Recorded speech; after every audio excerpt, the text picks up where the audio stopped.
കർത്താവിൻ്റെ പരിശുദ്ധമായ നാമത്തിന് നന്ദിയോടെ സ്തോത്രം ചെയ്യുന്നു. May the name of the Lord be glorified.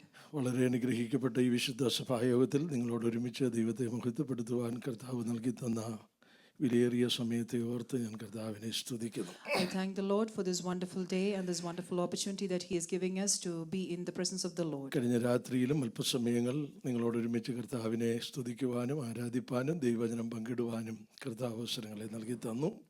The Lord also gave me an opportunity yesterday also to minister among you. വളരെ ചുരുക്കം പേർ മാത്രമേ ഉണ്ടായിരുന്നുള്ളൂ എങ്കിലും അത് സന്തോഷമായിരിക്കാൻ കർത്താവ് സഹായിച്ചല്ലോ. Even though you are few in number, it was a blessing for us. ഈ അനുഗ്രഹിക്കപ്പെട്ട ദൈവസഭയ്ക്ക് നേതൃത്വം നൽകുന്ന ക്രിസ്തുവിൽ ഞാൻ വളരെ സ്നേഹിക്കുന്ന കർത്താവിൻ്റെ ദാസൻ, തൻ്റെ കുടുംബം, കുഞ്ഞുങ്ങൾ, വിശേഷാൽ വാത്സല്യം മാതാവ്, ഇവിടെ ദൈവത്തെ ആരാധിപ്പാൻ ദൈവത്താൽ കാലാകാലങ്ങളിലായി കൂട്ടിവരുത്തിയ എല്ലാ ദൈവമക്കൾക്കായി ഞാൻ കർത്താവിന് സ്തോത്രം ചെയ്യുന്നു. I thank the Lord for the minister in Christ in this church and his family and Amachi as well and all the members of this church. ഞങ്ങൾക്ക് കുടുംബമായി ഈ രാജ്യത്തൊരു പ്രാവശ്യം കൂടെ കടന്നു വരുവാനും ഇവിടെയുള്ള ദൈവസഭയിൽ കർത്താവിനെ മഹത്വപ്പെടുത്തുവാനും ദൈവാവസരം നൽകിയല്ലോ. I also thank the Lord for giving me as an opportunity to be along with my family to minister here. ഏറിയ നാളുകൾക്ക് ശേഷമാണ് ഞങ്ങൾ കുഞ്ഞുങ്ങളോട് ഒരുമിച്ച് കർത്താവിനെ ആരാധിപ്പാൻ ഇങ്ങനെ ഒരു അവസരം ഞങ്ങൾക്ക് ലഭിച്ചത്. It is after a long time that God is giving me an opportunity to be here along with my family, especially my children in this place. ആൻഡ്രൂസിനെയും കുടുംബത്തെയും കുഞ്ഞിനെയും ഓർത്ത് ഞങ്ങൾ ദൈവത്തെ സ്തുതിക്കുന്നു. I thank the Lord for my child Andrew and his family. ഞങ്ങളുടെ ഇളയ മകൾ അക്ഷയും ഇന്ന് പകൽക്കാലം ഈ ആരാധനയിൽ നമ്മളോട് ഒരുമിച്ചുള്ളതിൽ ഞങ്ങൾക്ക് ഹൃദയം കൊണ്ട് സന്തോഷിക്കുന്നു. My younger daughter Aksa is also here and I thank the Lord for this opportunity to be here together. വിൻസറിൽ കടന്നുപോയ സന്ദർഭങ്ങളിൽ പലപ്പോഴും ഞങ്ങൾ ഒരുമിച്ച് ആരാധിച്ച പ്രിയ ജനൻ ഇന്ന് പകൽ ഇവിടെ ഉണ്ടല്ലോ. ദൈവത്തെ സ്തുതിക്കുന്നു. I also thank the Lord for helping me to be with Jerin who was there in Windsor along with us. പത്തനാപുരത്തുള്ള പല ദൈവമക്കളോടും ചേർന്ന് ഇന്ന് പകൽക്കാലം ദൈവത്തിന് മഹത്വം കൊടുക്കുവാൻ കർത്താവ് അവസരം നൽകിയതിൽ കർത്താവിനെ സ്തുതിക്കുന്നു. I also thank the Lord for giving me an opportunity to be with many people who are in Patanapuram. ഇന്ന് പകൽക്കാലം സാക്ഷ്യത്തിലേക്കൊന്നും ഞാൻ കടക്കുവാനായിട്ട് ആഗ്രഹിക്കുന്നില്ല. വളരെ പരിമിതമായ സമയം മാത്രമേ തുടർന്ന് നമ്മുടെ മുൻപിലുള്ളതുകൊണ്ട് ദൈവത്തിൻ്റെ വചനത്തിലേക്ക് അല്പസമയങ്ങൾ പ്രവേശിപ്പാൻ ഞാൻ ആഗ്രഹിക്കുന്നു. I would like to turn your attention to the scripture. കഴിഞ്ഞ 45 വർഷമായി ഷാരോൺ ഫെലോഷിപ്പ് ചർച്ചിനോടുള്ള ബന്ധത്തിൽ ഒരു സഭാ ശുശ്രൂഷകനായി സേവനമനുഷ്ഠിപ്പാൻ കർത്താവ് ഭാഗ്യം ഞങ്ങൾക്ക് നൽകി തന്നു. The Lord has helped me and my family to be a church minister of Sharon Fellowship Church. 2019 മുതൽ 24 വരെ ഉള്ള കാലഘട്ടങ്ങളിൽ മാവേലിക്കര സെൻറ്ററിൻ്റെ ചുമതലയിൽ ഞങ്ങൾക്ക് കർത്താവിനെ സ്തുതിപ്പാൻ കർത്താവ് അവസരം നൽകി തന്നു. 2019 to 2024 God gave me an opportunity to be in Mavelikara center. 2024 മുതൽ മാവേലിക്കര ചെങ്ങന്നൂർ റീജിയന്റെ ഉത്തരവാദിത്വം ഷാരോൺ ഫെലോഷിപ്പ് ചർച്ച് ഞങ്ങളെ ഏൽപ്പിച്ചു. അത് വിശ്വസ്തയോടെ ചെയ്യുവാൻ കർത്താവ് സഹായിച്ചുകൊണ്ടിരിക്കുന്നു. And from 2024 onwards I got an opportunity to be the regional minister of Chengannur Mavelikkara. ഞങ്ങളുടെ ശുശ്രൂഷയും ഓർത്തുകൊണ്ട് പ്രാർത്ഥിക്കണമേ എന്ന് പ്രത്യേകം അപേക്ഷിക്കുന്നു. I request you all to pray for us as well as for our ministry. കർത്താവ് അനുവദിക്കുന്നെങ്കിൽ ഒരാഴ്ച കൂടെ കുഞ്ഞുങ്ങളോട് ഒരുമിച്ച് ഈ രാജ്യത്തായിരിക്കാൻ കർത്താവ് ആഗ്രഹിക്കുന്നു. God willing, we like to continue here for another one more week with our children. അതിനുശേഷമായിട്ട് അടുത്ത ചൊവ്വാഴ്ച ന്യൂയോർക്കിലേക്ക് മടങ്ങിപ്പോവുകയും ഓഗസ്റ്റ് ഫസ്റ്റ് വീക്കിൽ നാട്ടിലേക്ക് മടങ്ങി പോകാൻ കർത്താവിൽ ആഗ്രഹിക്കുന്നു. The next week Tuesday we'll be traveling to New York and then by August we will be going back to Kerala. നിങ്ങളെ കാണുവാനും നിങ്ങളോട് ഒരുമിച്ച് ദൈവത്തെ മഹത്വപ്പെടുത്തുവാനും ലഭിച്ച അവസരം ഞാനൊരു പദവിയായും അനുഗ്രഹമായും കാണുന്നു. I consider it as a privilege and a blessing to see you all and to minister with you. ഇന്ന് രാവിലെ സമയം ആദ്യമായി സഹോദരിമാരും കുഞ്ഞുങ്ങളും കൂടെ ആരാധനയ്ക്ക് വേണ്ടി ഇവിടെ പ്രാർത്ഥന ലീഡ് ചെയ്തപ്പോൾ മുൻപിലേക്ക് വന്ന സഹോദരി, എനിക്കറിയത്തില്ല, ആരാണെന്നറിയത്തില്ല, 2 വാക്യങ്ങൾ ഇവിടെ പറയുവാൻ തക്കവണ്ണമായിട്ടിടയായി തീർന്നു. And today during the English service as the sisters and the children came here, the sister who came here, she mentioned 2 verses from the Bible. അതിൽ പറഞ്ഞ ആദ്യത്തെ വാക്യം യെരമ്യാ പ്രവചനത്തിൽ നിന്നുള്ളൊരു വാക്യമായിരുന്നു. The first verse was from Jeremiah. അതിനുശേഷമായി പറഞ്ഞത് റോമാലേഖനത്തിലെ ഒരു വാക്യമായിരുന്നു. And the next verse was from Romans. ആ വാക്യത്തിൽ നിന്നുകൊണ്ട് ചില ചിന്തകൾ നിങ്ങളുമായി പങ്കുവയ്ക്കുവാനാണ് കർത്താവിൽ ഇന്ന് പകൽക്കാലം ആഗ്രഹിക്കുന്നത്. I would like to turn your attention to the verse in Romans and give my thoughts about it. അദ്ദേഹം വായിച്ച വാക്യം ഇങ്ങനെയായിരുന്നു. റോമാലേഖനം 8-ാം അധ്യായം 31-ാം വാക്യവും ആയിരുന്നു വായിച്ചത്. അതിനോട് ചേർന്ന് 32-ാം വാക്യം കൂടെ ചേർന്ന് വായിച്ച് ചില ചിന്തകൾ വേഗത്തിൽ പറഞ്ഞ എൻ്റെ വാക്കുകൾക്ക് വിരാമം കുറിക്കുവാൻ ആഗ്രഹിക്കുന്നു. I would like to turn your attention to Romans chapter 8 verses 30 and 31. 31 and 32. 31 and 32. ആരെങ്കിലും ഒരാളൊന്ന് വായിച്ചാട്ട്. ഇത് സംബന്ധിച്ച് നാം എന്ത് പറയേണ്ടു? ദൈവം നമുക്ക് അനുകൂലമെങ്കിൽ നമുക്ക് പ്രതികൂലമാണ്. സ്വന്തം പുത്രനെ ആദരിക്കാതെ നമുക്കെല്ലാവർക്കും വേണ്ടി ഏൽപ്പിച്ചു തന്നവൻ അവനോടുകൂടെ സകലവും നമുക്ക് നൽകാതിരിക്കുമോ? നമുക്ക് കരമുയർത്തി കർത്താവിനെ ഒന്ന് സ്തുതിച്ചാട്ട്. Let us give glory to the Lord. വളരെ പരിചിതമായ ഒരു വേദഭാഗമാണ് ഇന്ന് പകൽക്കാലം വായിച്ചു കേൾക്കുവാൻ തക്കവണ്ണമായിട്ടിടയായി ചേർന്നത്. This is a very familiar verse that we read. കഴിഞ്ഞ രാത്രിയിൽ നമ്മൾ എഫേസ്യ ലേഖനത്തിൽ നിന്നൊരു ചിന്തകളായിരുന്നു അല്പസമയങ്ങൾ ശുശ്രൂഷിച്ചത്. Yesterday we heard from the book of Ephesians. ഞാൻ രാത്രിയിൽ ഓർമ്മപ്പെടുത്തുവാനിടയായിരുന്നു അപ്പോസ്തലനായ പൗലോസ് ആമേൻ പുതിയ നിയമസഭയ്ക്ക് ഈടുറ്റ 14 ലേഖനങ്ങളാണ് നൽകിയത്. And as I reminded you yesterday, Apostle Paul was able to give 14 epistles to the church. അതിൽ പ്രധാനപ്പെട്ട ഒരു ലേഖനമാണ് റോമാ ലേഖനം എന്ന് പറയുന്നത്. And out of that, one of the prominent ones is Romans. ആമേൻ. വേദപണ്ഡിതന്മാർ പറയുന്നത് പുതിയ നിയമത്തിലെ 5ാമത്തെ സുവിശേഷമായിട്ട് ചിലർ അതിനെ വ്യാഖ്യാനിക്കുന്നുണ്ട്. Biblical scholars say that this can be considered as the 5th gospel. മറ്റൊരു വേദപണ്ഡിതൻ പറഞ്ഞത് ഇങ്ങനെയാണ്, ക്രൈസ്തവ വേദശാസ്ത്രത്തിന്റെ നട്ടെല്ലാണ് റോമാലേഖനം എന്ന് പറയുന്നത്. Another person has even said that this is the backbone of the book of Romans is the backbone of Christian education. നമുക്കറിയാം നട്ടെല്ല് നമുക്കില്ലെങ്കിൽ നമുക്ക് എഴുന്നേറ്റ് നിൽക്കാൻ കഴിയില്ല. We know that without a backbone we cannot rise and stand. ഇന്ന് പകൽക്കാലം വിശ്വാസത്തിൽ ധൈര്യത്തോടെ എഴുന്നേറ്റ് നിൽക്കുവാനുള്ള എല്ലാ സന്ദേശങ്ങളും അടങ്ങിയിരിക്കുന്ന ഒരു പുസ്തകമാണ് റോമാലേഖനം എന്നുള്ളത്. And this book of Romans is a book that gives us the providence and also the power to stand in faith for the Lord. 8ാം അധ്യായത്തിൽ നിന്നുള്ള 1-2 വാക്യങ്ങളാണ് നമ്മൾ ഇന്ന് പകൽക്കാലം വായിച്ചു കേൾക്കുവാനായിട്ട് ഇടയായി ചേർന്നത്. And these are the verses that we read from Romans chapter 8. ഏതാണ്ട് 39 വാക്യങ്ങളാണ് റോമാലേഖനം 8ാം അധ്യായത്തിൽ നമുക്ക് കാണുവാൻ കഴിയുന്നത്.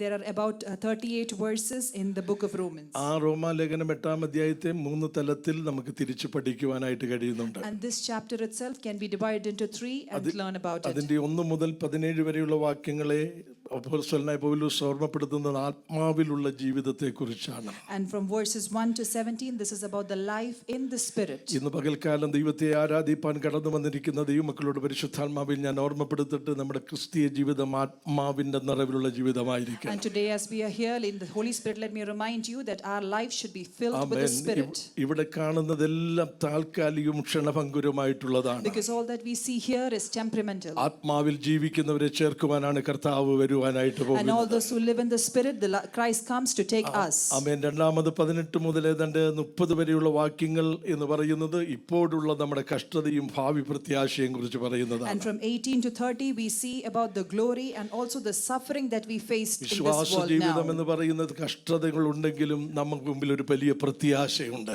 Even though Christian life we have a lot of suffering, we still have a hope and a glory. ആമേൻ. 18-ാം വാക്യത്തിൽ പറയുന്നു, നമ്മിൽ വെളിപ്പെടുവാനുള്ള തേജസ് വിചാരിച്ചാൽ ഈ ലോകത്തിലെ കഷ്ടങ്ങൾ സാരമില്ല.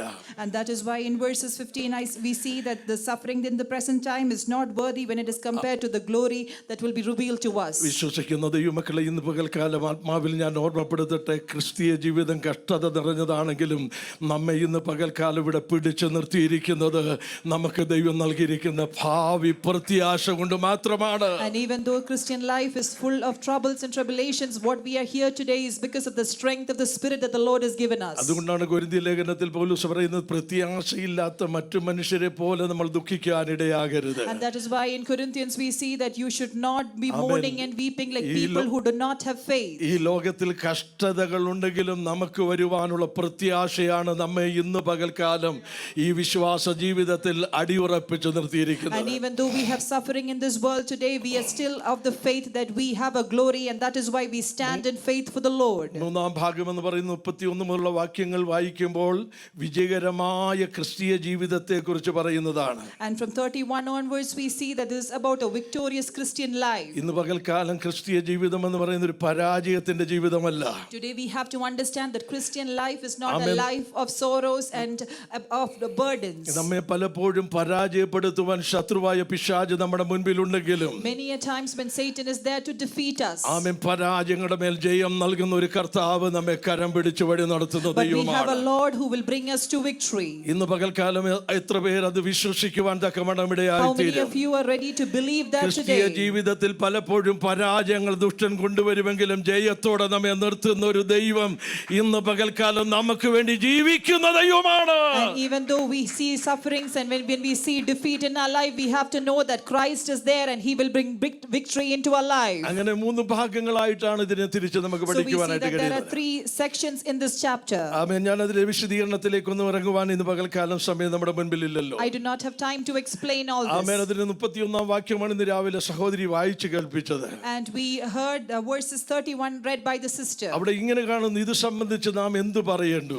What then shall we say to these things? ദൈവം നമുക്ക് അനുകൂലമെങ്കിൽ പ്രതികൂലമാര്? If God is for us, who can be against us? ഇന്ന് രാവിലെ സമയം പരിശുദ്ധാത്മാവിൽ ഈ സന്ദേശം ദൈവസഭയോട് ഞാൻ കൈമാറുകയാണ്. And I am delivering this message in the Holy Spirit amen. to this ദൈവം church. നമുക്ക് അനുകൂലമാണെങ്കിൽ ലോകം മുഴുവൻ പ്രതികൂലമായാലും ഭയപ്പെടേണ്ട കാര്യമില്ല. If the Lord is for us, even if the whole world is against us, we do not have to be afraid. ആമേൻ. നമ്മെ ഇല്ലാതാക്കുവാൻ ഏതെല്ലാം ശക്തികൾ ഉയർന്നു വന്നാലും ദൈവം നിനക്ക് അനുകൂലമാണെങ്കിൽ അതിന് മുൻപിൽ നീ ഒരു കാരണവശാലും ഭയപ്പെടേണ്ട കാര്യമില്ല. And whatever power that comes against you to defeat you, if the Lord is for you, you do not have to worry about those powers that is against you. എന്നാൽ ആ വാക്യത്തിന് ഒരു മറുവശം കൂടെ ഞാൻ ഇന്ന് പകൽക്കാലം പറയാം. But I would also like to mention about the ലോകം opposite മുഴുവൻ side of this verse. ലോകം മുഴുവൻ നിനക്ക് അനുകൂലമായിട്ട് നിന്നിട്ട് ദൈവം പ്രതികൂലമാണെങ്കിൽ നമ്മുടെ ക്രിസ്തീയ ജീവിതം എന്ന് പറയുന്നത് വട്ടപൂജ്യമാണ്. But if the whole world is for us, but God is against us, then there is nothing that we can do in our Christian life.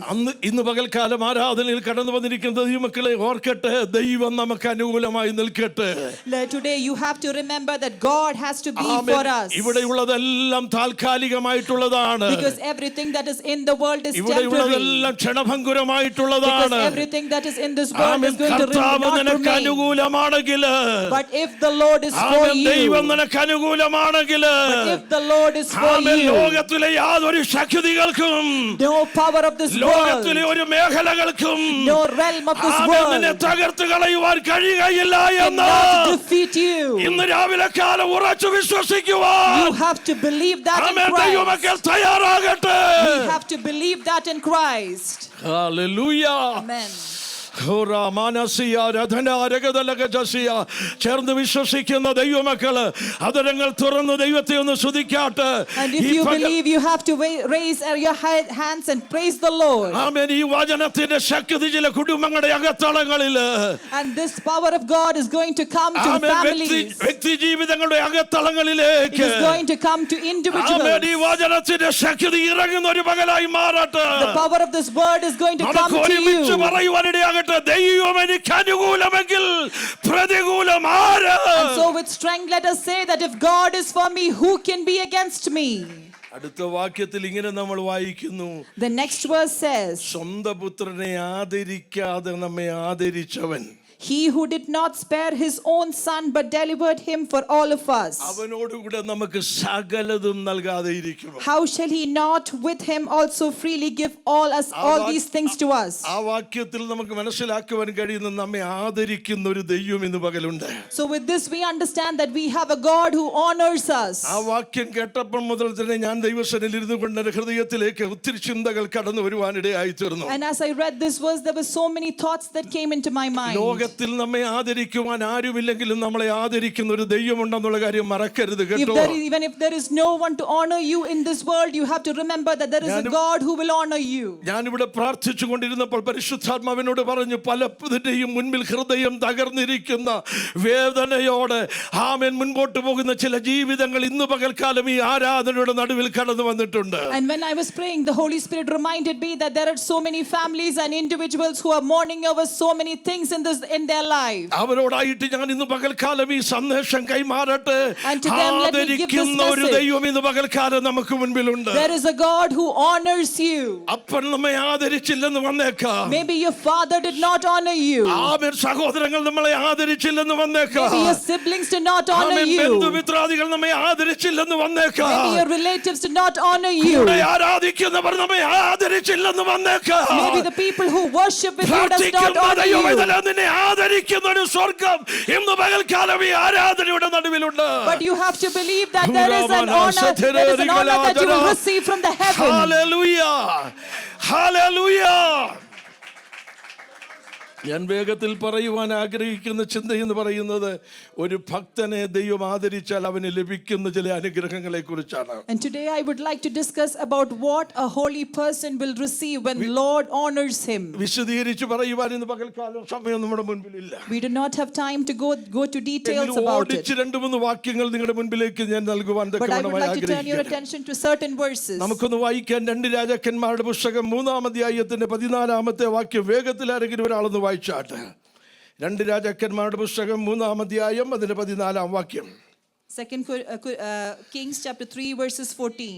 ആ ഞാൻ സേവിച്ചു നിൽക്കുന്ന സൈന്യങ്ങളുടെ യഹോവയാണ് യെഹൂദാ രാജാവായ യെഹോശാഫാത്തിന്റെ മുഖം ഞാൻ ആദരിച്ചില്ല എങ്കിൽ ഞാൻ നിന്നെ നോക്കുകയോ കടാക്ഷിക്കുകയോ ഇല്ലായിരുന്നു. ആമേൻ.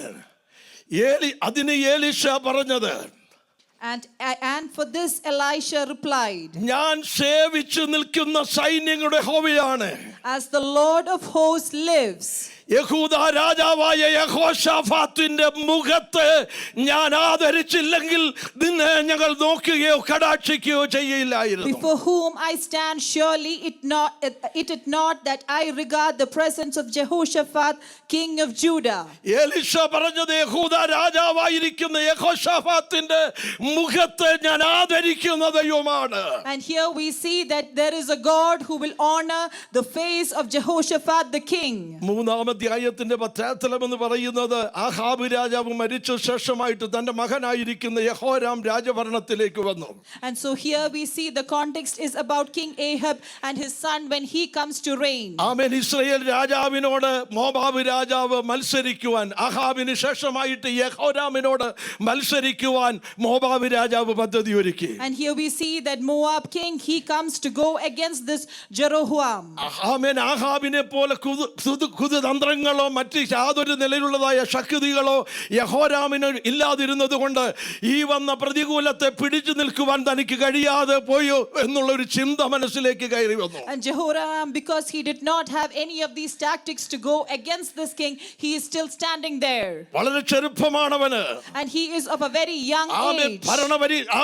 പരിചയമില്ലാത്തവനാണ്. He does not have experience reigning the kingdom. വലിയ കായിക ശക്തി അവനില്ലാത്ത He മനുഷ്യനായിരുന്നു. did not have much military skills. ഈ സാഹചര്യത്തിൽ മോവാബ് തനിക്കെതിരെ യുദ്ധം പ്രഖ്യാപിച്ചപ്പോൾ അദ്ദേഹം ചെയ്ത കാര്യം കേൾക്കണമോ?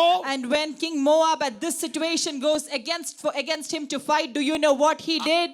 അയൽ രാജാക്കളായ യഹൂദാ രാജാവിനെയും ഏദോം രാജാവിനെയും കൂട്ടുപിടിക്കുവാനായിട്ട് ഇടയായി. And he goes and takes help from the neighboring kingdoms. ഏതാണ്ട് 7 മുതലുള്ള വാക്യങ്ങൾ നമ്മൾ പഠിക്കുമ്പോൾ അത് മനസ്സിലാക്കാൻ കഴിയുന്നതാണ്. And we see that from verses 7 ഈ onwards. 3 രാജാക്കന്മാരും കൂടെ ചേർന്ന് മോവാബ്യർക്കെതിരെ യുദ്ധത്തിന് വേണ്ടി കടന്നു പോകുന്നതാണ് ഇതിന്റെ പശ്ചാത്തലം എന്ന് So we പറയുന്നത്. see the context is that these 3 kings, they go against the king of Moab. വളരെ പ്രതീക്ഷയോടെ അവർ യുദ്ധത്തിന് വേണ്ടി കടന്നുപോയി. And they go against this kingdom, this king, with great anticipation. അവർ യാത്ര ചെയ്യുന്നത് ഏതോം മരുഭൂമിയിൽ കൂടെയാണ്. And they are traveling through the wilderness of Edom. ഏകദേശം 7 ദിവസങ്ങൾ അവർ യാത്ര ചെയ്തപ്പോൾ അവർക്കും അവരോടുകൂടെ യാത്ര ചെയ്യുന്ന പ്രിയപ്പെട്ടവർക്കും മൃഗവാഹനങ്ങൾക്കും വെള്ളം ലഭിക്കാതെ പോയി. And after 7 days of journey, they are not able to receive water, and there was no water even for their livestock. 10-ാം വാക്യത്തിൽ ഇങ്ങനെ കാണുന്നുണ്ട്, ഇസ്രായേൽ രാജാവ്, അയ്യോ, ഈ 3 രാജാക്കന്മാരെയും യഹോവ വിളിച്ചു വരുത്തിയത്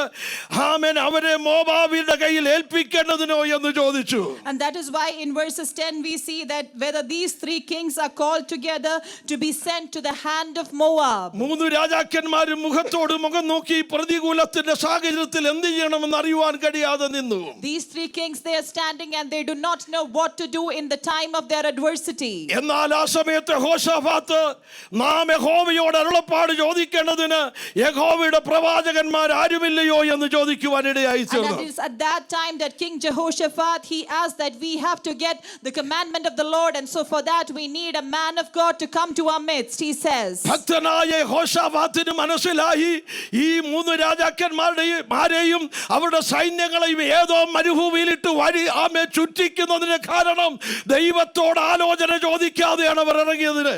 And this Jehoshaphat was able to understand that these these three kings are in the wilderness without help because they did not receive the commandment of the Lord before they started their journey. ഇന്ന് രാവിലെ ആരാധനയ്ക്ക് വേണ്ടി കടന്നു വന്ന ദൈവമക്കളോട് ഞാൻ ആത്മാവിൽ ഒരു ദൂത് പറയട്ടെ. നമ്മുടെ പല കറക്കത്തിന്റെയും കാരണം, പല ചുറ്റലുകളുടെയും കാരണം എന്ന് പറയുന്നത് വേണ്ട നിലയിൽ ദൈവത്തോട് ആലോചന ചോദിക്കാതെ നമ്മുടെ കാൽച്ചുവടുകൾ എടുത്തു വയ്ക്കുന്നത് കൊണ്ടാണ്. And to the children of God, let me tell you that many a times we are in situations of distress and dispute because we get into situations before asking the commandment of the Lord. ദൈവകൃപ പ്രാപിച്ച ദൈവമക്കളോട് ഞാൻ ഇത് പകൽക്കാലം ഓർമ്മപ്പെടുത്തട്ടെ. നമ്മുടെ കാൽവെപ്പുകൾ എന്തു തന്നെ ആയിരുന്നാലും അതിനു മുമ്പിൽ ദൈവത്തോട് ആലോചന ചോദിച്ചിട്ട് മാത്രമേ നമ്മുടെ കാലുകൾ മുൻപോട്ട് വയ്ക്കുവാൻ To the ഇടയാകാവുള്ളൂ. children of God, let me remind you that every footstep that you take, you have to receive the anointing and commandment of the Lord before you take your step forward. പ്രശ്നങ്ങൾ വരുമ്പോൾ മാത്രമല്ല, നീ ഒരു step എടുത്ത് വയ്ക്കുമ്പോൾ ദൈവത്തോട് ചോദിച്ചിട്ട് ദൈവ ശബ്ദം കേട്ടിട്ട് മാത്രമേ ദൈവകരത്തിലേക്ക് ഏൽപ്പിക്കപ്പെടുവാനിടയാകാവുള്ളൂ. It is not just in your time of trouble that you should ask the Lord for His anointing. Whichever situation you are in, whichever step you take, you have to ask the commandment of the Lord. ആമേൻ. യഹൂദ രാജാവായ യഹോശാഫാത്ത് ചോദിച്ചപ്പോൾ ഇസ്രായേലിന്റെ രാജാവിന്റെ ഭൃത്യന്മാരിൽ ഒരാൾ ഇവിടെ ആമേൻ പറയുവാനിടയായി തീർന്നു.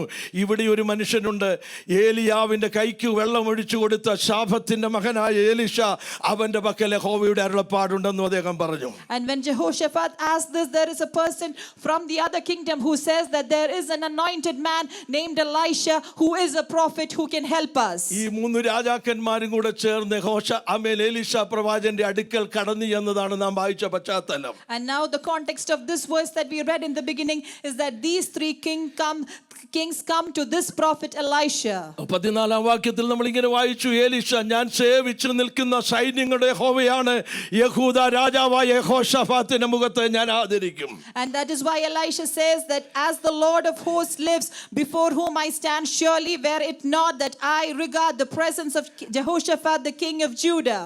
അതിന്റെ കാരണം എന്ന് പറയുന്നത് ചരിത്രം നമ്മൾ പഠിച്ചു കഴിഞ്ഞ 2 ദിനവൃത്താന്തങ്ങളുടെ പുസ്തകം 17-ാം അധ്യായം 1 മുതലുള്ള വാക്യങ്ങൾ പഠിക്കുമ്പോൾ നമുക്ക് മനസ്സിലാക്കുവാൻ കഴിയുന്നുണ്ട് യഹൂദ രാജാവായ യഹോശാഫാത്ത് ആരായിരുന്നു എന്ന്. And to understand about this king Jehoshaphat, we have to go to 2nd Chronicles where it tells about his history. അവൻ രാജ്യഭരണത്തിലേക്ക് കടന്നു വന്നപ്പോൾ അന്യ ദൈവങ്ങളെയെല്ലാം ദേശത്തു നിന്ന് മാറ്റി. And when he came to kingship, he removed all the idols from that place. കാവൽ പട്ടാളത്തെ നിയമിച്ചു. And he put guards for his kingdom. ആരാധന മടക്കിയെടുത്തു. And he restored the worship that did not be പ്രാർത്ഥനാ ജീവിതം മടക്കിയെടുത്ത മനുഷ്യനായിരുന്നു Jehoshaphat. He brought back the prayer life that was not there in that kingdom. ഇന്ന് രാവിലെ കാലം ഞാൻ ഓർമ്മപ്പെടുത്തട്ടെ, പ്രാർത്ഥിക്കുന്ന നിന്റെ മുഖത്ത്, ദൈവത്തിന് വേണ്ടി വിശ്വസ്തയോടെ കൂടെ നിൽക്കുന്ന നിന്റെ മുഖത്ത് ആദരിക്കുന്ന ഒരു ദൈവമാണ് നാം സേവിക്കുന്ന ദൈവം. And today let me remind you that if you are ready to pray and if you are ready to honor the Lord will honor you. ആദരിച്ചാൽ ലഭിക്കുന്ന അനുഗ്രഹം എന്തെന്ന് 16-17 വാക്യത്തിൽ നമുക്ക് കാണുവാൻ കഴിയുന്നുണ്ട്. And if you honor the Lord, what will you receive? You see the answer in verses 17 and 18. അവൻ പറഞ്ഞത് എന്തെന്നാൽ യഹോവ ഇപ്രകാരം അരുളിച്ചെയ്യുന്നു. He says, this is what the Lord says. ഈ താഴ്വരയിൽ നിങ്ങൾ അനേക കുഴികൾ വെട്ടുവീൻ. You shall not see wind nor you shall see rain. കാറ്റ് കാണുകയില്ല. Yet that valley shall be filled with മഴയും water. കാണുകയില്ല.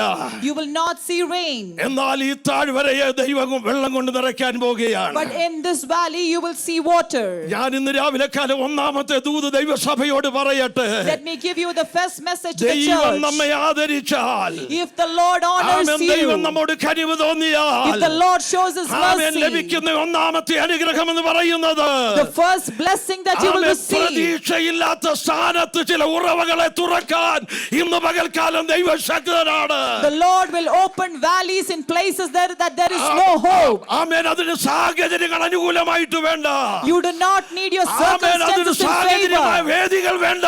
You do not need stages for it. വളരെ ശക്തമായി പറയട്ടെ. But let me tell this to you with strength. കാറ്റില്ലാത്ത സ്ഥാനത്ത്, where there is no wind, മഴയില്ലാത്ത സ്ഥാനത്ത്, where there is no rain, താഴ്വരയെ വെള്ളം കൊണ്ട് നിറയ്ക്കാൻ നമ്മുടെ ദൈവം ശക്തനായ ദൈവമാണ്. the Lord can fill the valley with water. Oh hallelujah, hallelujah. ഈ ദൂത് ഇന്ന് രാവിലെ കാലം ദൈവസഭയോട് ഞാൻ പറയുകയാണ്. And this is the message to the church that I want to give. ആമേൻ. സ്വർഗം ആദരിക്കാൻ ദൈവത്തിന് പദ്ധതിയുണ്ടെങ്കിൽ പ്രതീക്ഷയില്ലാത്ത സ്ഥാനത്ത് നിനക്ക് വേണ്ടി പ്രവർത്തിക്കുവാൻ എന്റെ ദൈവം ശക്തനാണ്. And when there is no hope, the Lord can bring hope and honor you.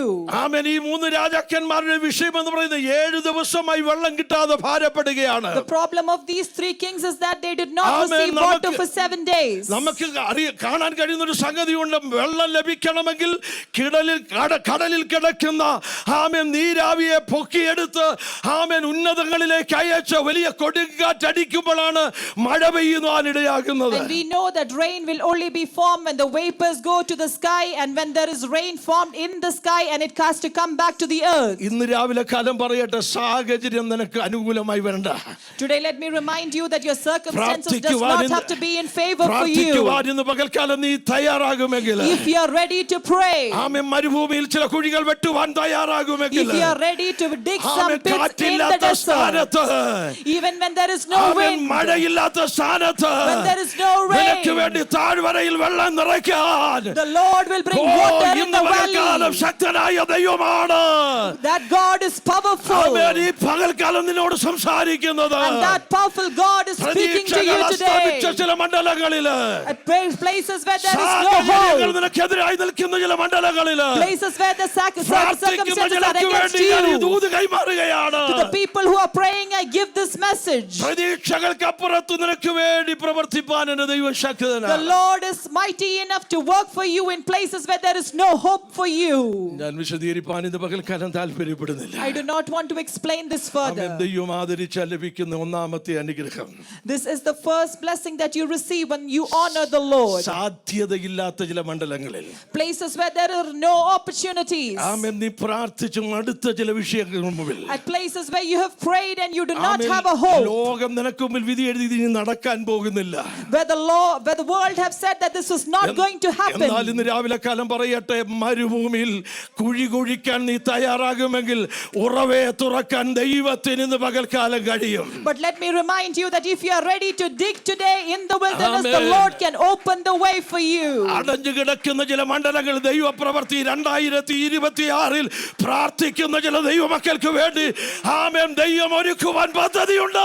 And there are places where the doors are closed for you. In 2026, you will see that it will be open if you honor the Lord.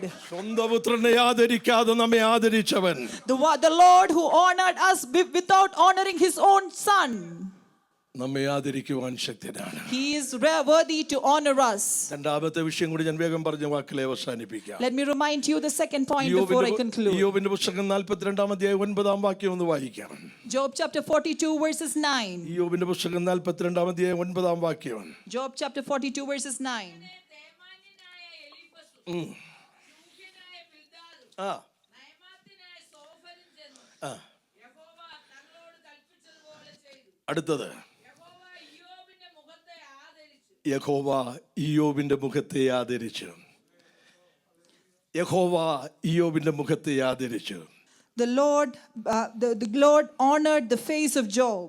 എനിക്ക് വേദപുസ്തകത്തിൽ പഴയ നിയമത്തിൽ ഏറ്റവും അധികം ഇഷ്ടമുള്ള ഒരു പുസ്തകമാണ് ഇയ്യോബിന്റെ പുസ്തകം എന്ന് പറയുന്നത്. And this is one of the books that I adore and I respect from the Old Testament. ഞാൻ പല ആവർത്തികൾ ദൈവവചനം വായിച്ചിട്ടുണ്ട്.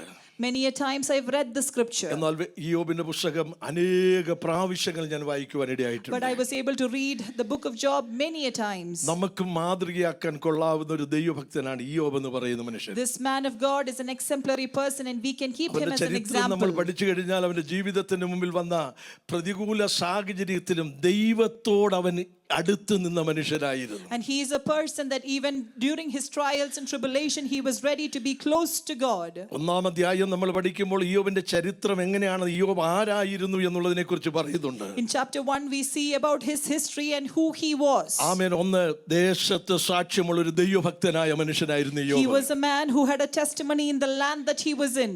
വലിയ മൃഗസമ്പത്തുകൾ ഉണ്ടായിരുന്ന മനുഷ്യനായിരുന്നു And he ഇയ്യോബ്. had great livestock. 10 പുത്രി പുത്ര സമ്പത്തുണ്ടായിരുന്നവനായിരുന്നു. He had had 10 children. മൂന്നാം വാക്യത്തിൽ കാണുന്നവൻ മഹാനായ ഒരു മനുഷ്യനായിരുന്നു ആ ദേശത്ത്. And in verses 3 we see that he was a great man in this land. ആമേൻ. യഹോവയെ ഭയപ്പെടുന്ന ഒരു മനുഷ്യനായിരുന്നു യോബ്. He was a man who feared the Lord. മാത്രമല്ല ദൈവത്തെ ആരാധിക്കുന്നവനായിരുന്നു യോബ്. And he was also a man who ഈ worshipped the Lord. ഒന്നാം അധ്യായത്തിന്റെ 1 മുതൽ 5 വരെയുള്ള വാക്യങ്ങളിൽ 5 പ്രധാനപ്പെട്ട കാര്യങ്ങളാണ് യോബിനെ കുറിച്ച് പറയുന്നത്. 1 verses 1 to 5 we see 5 different characteristics of Job. എന്നാൽ ഒന്നാം അധ്യായത്തിന്റെ അവസാനത്തെ 10 വാക്യങ്ങൾ ശ്രദ്ധിക്കുമ്പോൾ അവനുണ്ടായിരുന്നത് മുഴുവനും മണിക്കൂറുകൾക്കുള്ളിൽ നഷ്ടപ്പെട്ടു പോയതായി കാണുവാൻ കഴിയുന്നുണ്ട്. But when we go to that chapter, the last 10 verses, we see all that he had, he lost. തനിക്കുണ്ടായിരുന്ന മൃഗസമ്പത്തുകൾ മുഴുവൻ നശിച്ചുപോയി. He lost all his livestock. ആമേൻ. 10 മക്കൾ ഒരുപോലെ ഭൂമിയിൽ നിന്ന് മാറ്റപ്പെടുവാൻ ഇടയായി He തീർന്നു. lost all his 10 children. ആമേൻ. തന്റെ ദാസീദാസന്മാരെ മുഴുവനും ഇല്ലാതായി പോകുവാൻ ഇടയായി His തീർന്നു. male and female servants were no മാത്രമല്ല more. തന്റെ ശരീരം മഹാരോഗത്താൽ ബാധിക്കപ്പെടുവാൻ ഇടയായി And തീർന്നു. even his body was of no good health. നമ്മൾ പലപ്പോഴും ചോദിക്കാറുണ്ട് ഭക്തന്റെ ജീവിതത്തിൽ എന്തുകൊണ്ട് ഇങ്ങനെ സംഭവിച്ചു. Many a times we ask, why does this happen in a righteous man's life? രാവിലെ കാലം ആത്മാവിന്റെ ഉറപ്പിന് വേണ്ടി ഞാനൊരു കാര്യം പറയാം. ഭക്തിയോടെ ജീവിക്കുന്നവർക്കും ലോകത്തിന് മുമ്പിൽ പല പ്രതികൂലങ്ങളുണ്ട്. But let me remind you that even people who are righteous in front of the world, there are so many troubles that we have to face. ആ പ്രതികൂലങ്ങളുടെ മുൻപിൽ ആമേൻ യോബ് പിടിച്ചു നിൽക്കാൻ കാരണമായി അവന്റെ പ്രതികരണമായിരുന്നു. And during this trouble, Job was able to stand because of his response to the Lord. ഏതാണ്ട് 5 പ്രതികരണം യോബിന്റെ പുസ്തകം നമ്മൾ പഠിക്കുമ്പോൾ നമുക്ക് കാണുവാൻ കഴിയുന്നുണ്ട്. There are about 5 responses that we see in the book of Job. ഒന്നാമത്തെ അവന്റെ പ്രതികരണം എന്ന് പറയുന്നത് 1-ാം അധ്യായത്തിന്റെ 20-21 വാക്യത്തിൽ ഇങ്ങനെ കാണുന്നുണ്ട്. യഹോവ തന്നു, യഹോവ എടുത്തു, അവന്റെ നാമം വാഴ്ത്തപ്പെടുമാറാകട്ടെ. And we see his first response in chapter 1. We see that the Lord has given, the Lord has taken, the name of the Lord be glorified. 2-ാം അധ്യായത്തിൽ അവന്റെ അടുത്ത പ്രതികരണം കാണുന്നുണ്ട്. ആദരം കൊണ്ട് പോലും അവൻ പാപം ചെയ്തില്ല എന്ന് നമ്മൾ അവിടെ In വായിക്കുന്നുണ്ട്. chapter 2 we see that he did not even sin with his own mouth. 13-ാം അധ്യായത്തിൽ അവന്റെ 3-ാമത്തെ പ്രതികരണം നമുക്ക് കാണുവാൻ കഴിയുന്നുണ്ട്. In chapter 13 we see his third അവൻ എന്നെ response. കൊന്നാലും ഞാൻ അവന് വേണ്ടി കാത്തിരിക്കും. He says that even if he kills me, I will still wait for the Lord. 4-ാമത്തെ പ്രതികരണം 16-ാം അധ്യായത്തിൽ കാണുന്നുണ്ട്.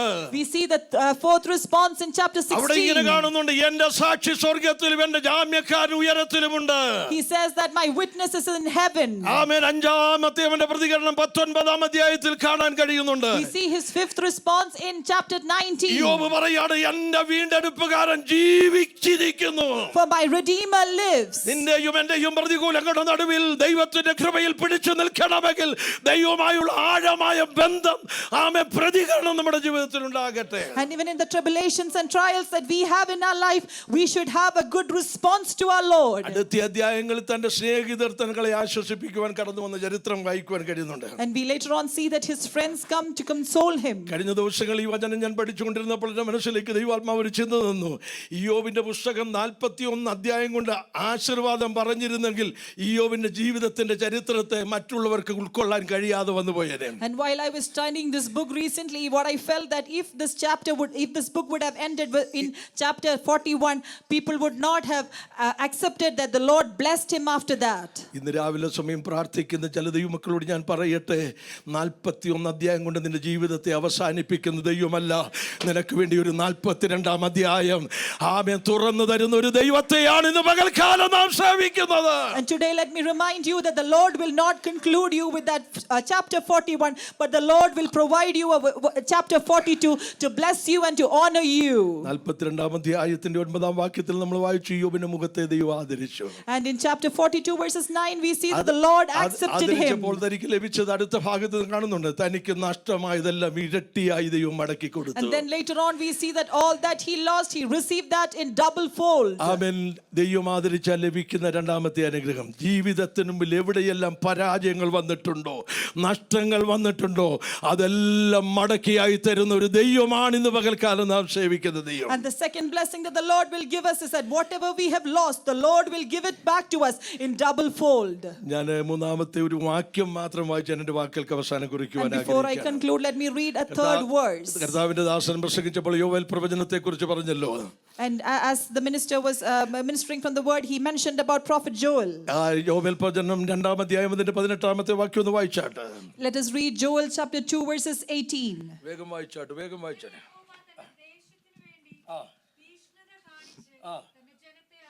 തൻ്റെ ജനത്തെ ആദരിച്ചു. ഈ യോവേൽ പ്രവചന്റെ കാലഘട്ടം എന്ന് പറയുന്ന വലിയ പരാജയത്തിന്റെ കാലഘട്ടമായിരുന്നു. And we see that during the time of prophet Joel, it was a time of tribulation. യോവേൽ പ്രവചനത്തെ ആകമാനം നമ്മൾ പഠിച്ചു കഴിഞ്ഞാൽ 3 കാര്യങ്ങൾ അവിടെ കൂടെ മനസ്സിലാക്കാൻ കഴിയുന്നുണ്ട്. When we study the book of Joel, there are 3 main points. ഒന്ന്, ജനത്തിനു വേണ്ടി ആമേൻ ശത്രു ചെയ്യുന്ന പ്രവൃത്തികൾ. The first thing is that what the enemy does for the people of God. ശത്രു അവർക്ക് മുമ്പിൽ ചിലത് ചെയ്യുമ്പോൾ അവർ ചെയ്യുവാൻ തയ്യാറാകുന്ന ചില വിഷയങ്ങൾ. And when enemy does certain things, what do they do in response? ആമേൻ. അവർ ചിലത് ചെയ്യുവാൻ തയ്യാറായി കഴിഞ്ഞപ്പോൾ ദൈവം അവർക്ക് വേണ്ടി ചെയ്യുവാൻ ഒരുങ്ങിയ കാര്യമാണ് And യോബിന്റെ when they പശ്ചാത്തലം. were ready to do certain things, what the Lord did is what we see in the 3rd chapter. ഞാൻ അതിനകത്തോട് ഒരു സന്ദേശം ദൈവമക്കളോട് അറിയിക്കട്ടെ. And let me remind you a message from the book of Joel. ശത്രു ഏതെല്ലാം നിലയിൽ നിനക്കെതിരെ പ്രവർത്തിച്ചാലും നീ ചിലത് ചെയ്യുവാൻ തയ്യാറായാൽ നിനക്ക് വേണ്ടി പ്രവർത്തിക്കുന്ന ഒരു ദൈവമാണ് നാം സേവിക്കുന്ന ദൈവം. And whatever the enemy does against you, if you are ready to do certain things, the Lord will work for you. 1-ാം അധ്യായത്തിന്റെ 4-ാം വാക്യം ഭൗതിക നഷ്ടങ്ങളെ കുറിച്ച് കാണുവാൻ കഴിയുന്നുണ്ട്. In chapter 1 verses 4, you see about the materialistic things that they lost. ആമേൻ. 1-ാം അധ്യായത്തിന്റെ 9-ാം വാക്യം ആത്മീയ മണ്ഡലത്തിൽ വന്ന പരാജയത്തെ കാണാൻ കഴിയുന്നുണ്ട്. And in 1 verses 9, we see about what they lost in their spiritual life. ആമേൻ. ജീവിതത്തിന് മുമ്പിലുള്ള വലിയ തോൽവികളെ കുറിച്ച് അടുത്ത വാക്യങ്ങളിൽ നമുക്ക് കാണുവാൻ Later on, കഴിയുന്നുണ്ട്. we see the loss that they received in their life. ഇതെല്ലാം ശത്രു അവരുടെ മുമ്പിൽ ഒരുക്കിയപ്പോൾ ജനം ഒരു കാര്യം ചെയ്തു, ദൈവസന്നിധിയിൽ കരയാൻ പദ്ധതിയിട്ടു. And when the enemy did all this against the people of God, they were ready to weep and fall down in the presence of the Lord. അതാണ് 2-ാം അധ്യായം 12 മുതലുള്ള വാക്യങ്ങൾ നമ്മൾ വായിക്കുന്നത്. And that is what we read from chapter 2 അവിടെ verses ഇങ്ങനെ 12 കാണുവാൻ onwards. കഴിയുന്നുണ്ട്.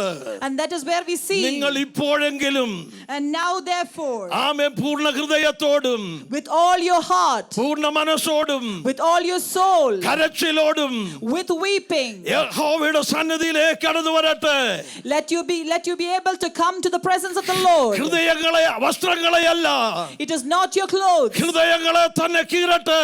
Let you rend your own ദൈവം hearts. നിങ്ങൾക്ക് വേണ്ടി പ്രവർത്തിക്കുവാൻ പോകുകയാണ്. Then the Lord will work for ഇന്ന് you. പകൽക്കാലം പ്രാർത്ഥിക്കുന്ന ദൈവമക്കളോട് പറയട്ടെ, To the children of God who pray, let me say ശത്രു this. ഏതെല്ലാം നിലയിൽ നിന്നെ ഒതുക്കാൻ പദ്ധതി ഒരുക്കിയാലും However the enemy tries to destroy അതിന്റെ നടുവിൽ you, കരയാൻ ഇന്ന് പകൽക്കാലം തയ്യാറാണെങ്കിൽ if you are ready to weep in the അവൻ presence of that, പ്രതീക്ഷിക്കാത്ത ചില മണ്ഡലങ്ങൾ നിനക്ക് വേണ്ടി പ്രവർത്തിപ്പാൻ the Lord will open certain realms that you do not expect. നമ്മുടെ ദൈവം ഇന്ന് പകൽക്കാലം ശക്തനാണ്. And the Lord is worthy and നമ്മൾ strengthened വായിച്ച enough to do വാക്യത്തിൽ that നമ്മൾ for കണ്ടത് us. ഇങ്ങനെയാണ്.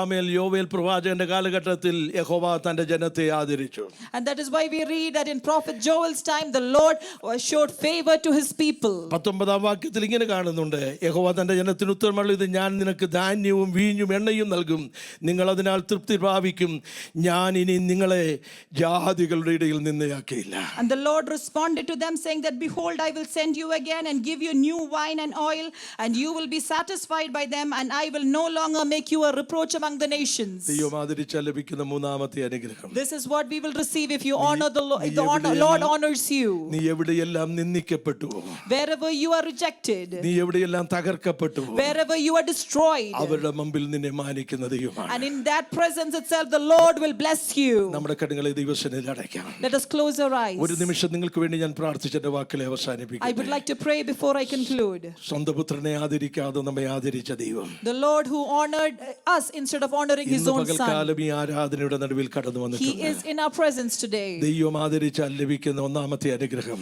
When the Lord honors you and blesses you, the first blessing you receive. പ്രതീക്ഷയില്ലാത്തിടത്ത് ചില ഉറവകൾ തുറക്കും.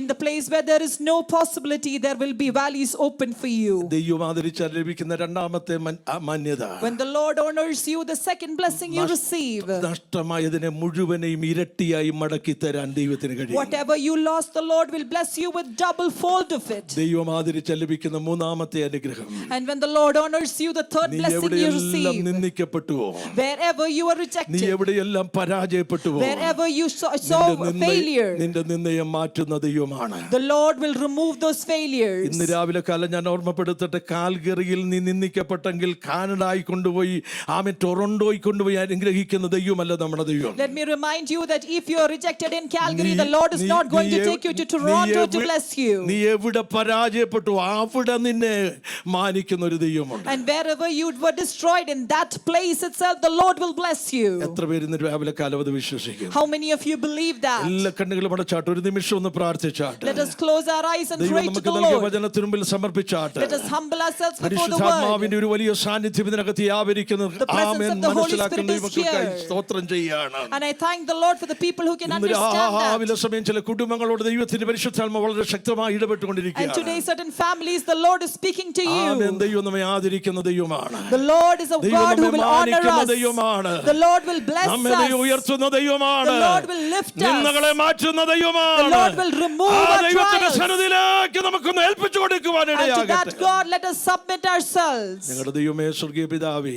Heavenly Father, Lord, ഞങ്ങൾ നന്ദിയുള്ള ഹൃദയത്തോടെ നിനക്ക് സ്തോത്രം we ചെയ്യുന്നു. come to your presence with a thankful നിന്റെ heart. സാന്നിധ്യം ഇന്ന് പകൽക്കാലം ഈ ആരാധനയിൽ നിറഞ്ഞു നിൽക്കുന്നതിനായി സ്തോത്രം Thank you for your presence that is in our midst today. ചിലരോട് ദൈവാത്മാവ് ഇടപെട്ടതിനായി സ്തോത്രം Thank you for ചെയ്യുന്നു. speaking to certain people. ഈ വചനത്തെ ഞാൻ ഇന്ന് പകൽക്കാലം പിതാവിന്റെയും പുത്രന്റെയും പരിശുദ്ധാത്മാവിന്റെയും നാമത്തിൽ ഈ ദൈവസഭയ്ക്ക് ഞാൻ In the കൈമാറുകയാണ്. name of the Father, Son, and Holy Spirit, I give this message to the ഹൃദയത്തിന്റെ church. അന്തരാത്മാവിൽ വേദനയോടായിരിക്കുന്ന ചില ഹൃദയങ്ങളെ ദൈവം സന്ദർശിച്ച് Lord, you be with the people ഈ- who are in bad ഈ places. 2026 തീരുന്നതിന് മുൻപ് തന്നെ And before this year amen ends, പ്രാർത്ഥിക്കുന്ന ചിലതിനും ആമേൻ മറുപടി കാണുവാൻ, and let them be able to see answers for വിടുതലുകൾ what they pray. കാണുവാൻ. Let them be able to see കർത്താവേ, deliverance. നീ സഹായിക്കണമേ. നിങ്ങൾ ഇതിനോട് പ്രാർത്ഥിക്കും. Lord, I pray that let them be able to സകല see മഹ- that blessing. സകല മഹത്വവും കർത്താവിന് നൽകുന്നു. Let all honor be to you alone. പ്രാർത്ഥന കേട്ടതുകൊണ്ട് സ്തോത്രം. Thank you for listening to our prayers. യേശുവിന്റെ വിലയേറിയ നാമത്തിൽ തന്നെ In the name of the Lord Jesus. ഇങ്ങനെ നല്ലൊരു അവസരം ഒരുക്കി തന്ന കർത്തദാസനോടും ഇവിടെയുള്ള ദിവസം